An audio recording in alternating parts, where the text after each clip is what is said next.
SC ST case పెట్టారు, నమోదు చేశారు.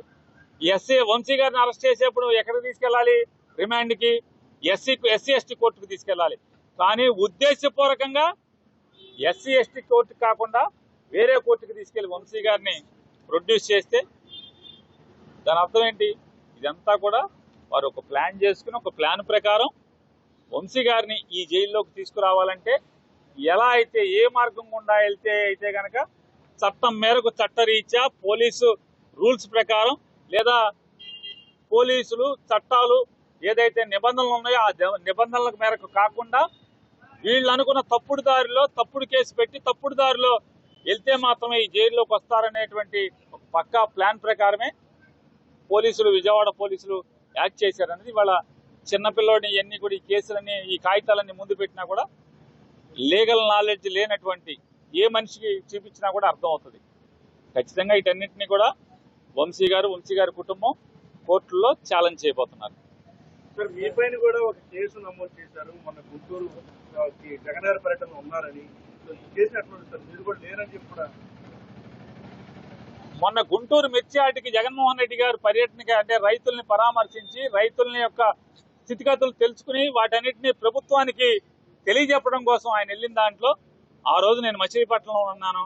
వైఎస్ఆర్ కాంగ్రెస్ పార్టీకి సంబంధించినటువంటి ఒక ఇద్దరు మరణిస్తే ఆ పరామర్శల్లోనూ, అలాగే మచిలీపట్నంలో కొన్ని పూరిపాకలు దుర్మార్గంగా కొట్టేయడానికి ప్రయత్నం చేస్తుంటే వాటి గురించి పోట్లాడటానికి మున్సిపల్ కమిషనర్ దగ్గరికి, వాళ్ళ తరఫున మాట్లాడటానికి మున్సిపల్ కమిషనర్కి వెళ్ళటం, ఆ కార్యక్రమాలన్నింటిలో ఉన్నా నేను. కానీ ఈ ప్రభుత్వం, వైఎస్ఆర్ కాంగ్రెస్ పార్టీలో ఎవడైతే క్రియాశీలకంగా పనిచేస్తున్నాడో వాడినల్లా తప్పుడు కేసులతో బెదిరించేదానికి జరుగుతున్నటువంటి కార్యక్రమాల్లోనే నా మీద నిన్న గుంటూరులో పెట్టినటువంటి కేసు కూడా ఎంత దుర్మార్గం అంటే, పోలీసులే ఒక చిట్టా రాసి ఎన్నికల విధుల్లో ఉన్నటువంటి ఫ్లయింగ్ స్క్వాడ్ టీం లీడరు అలాగే ఆ మెంబర్లతో సంతకాలు పెట్టించి నా మీద కేసు పెడతారు. నేను ఈరోజు డీజీపీ గారికి కూడా ఒక మెయిల్ ద్వారా ఒక ఉత్తరాన్ని పెట్టాను. అయ్యా, నీ కింద పోలీస్ శాఖ ఎంత అసహ్యంగా, కిరాతకంగా, దుర్మార్గంగా చట్టాలని తొంగలోకి తొక్కి, మానవ హక్కుల్ని తొంగలోకి తొక్కి, తప్పుడుతనంగా రాజకీయ నాయకుల చేతుల్లో కీలుబొమ్మగా వ్యవస్థ ఎలా మారిందో ఒక్కసారి చూసుకోవయ్యా డీజీపీ గారు అని చెప్పి డీజీపీ గారికి కూడా ఒక గంట క్రితం లెటర్ రాశాను. ఆ లెటర్ కూడా మీకు మీడియాకి రిలీజ్ చేస్తాను. ఖచ్చితంగా నేను ఆ ఫిర్యాదు చేసినటువంటి ఎన్నికల పర్యవేక్షణ విధుల్లో ఉన్నటువంటి అధికారులని ఖచ్చితంగా కోర్టులో నేను వారి మీద పిటిషన్ వేయబోతున్నాను. ఖచ్చితంగా నాకు జరిగినటువంటి అవమానం లేదా నాకు జరిగినటువంటి మానసిక హింస ఖచ్చితంగా వాళ్ళని జవాబు చెప్పేదాకా కూడా వారిని వెంటపడతాం అనేది జరుగుద్దని కూడా మీ ద్వారా చెప్తూ, ఇదొకటే కాదు, మచిలీపట్నంలో 50 మున్సిపల్ డివిజన్లో ఉన్నటువంటి కార్పొరేటర్లు కానీ, వైఎస్ఆర్ కాంగ్రెస్ పార్టీ నాయకులు కానీ వాళ్ళ భార్యలు, కొడుకులు, కూతుర్లు మొత్తం ఫోన్ నంబర్లన్నీ కలెక్ట్ చేస్తున్నారు.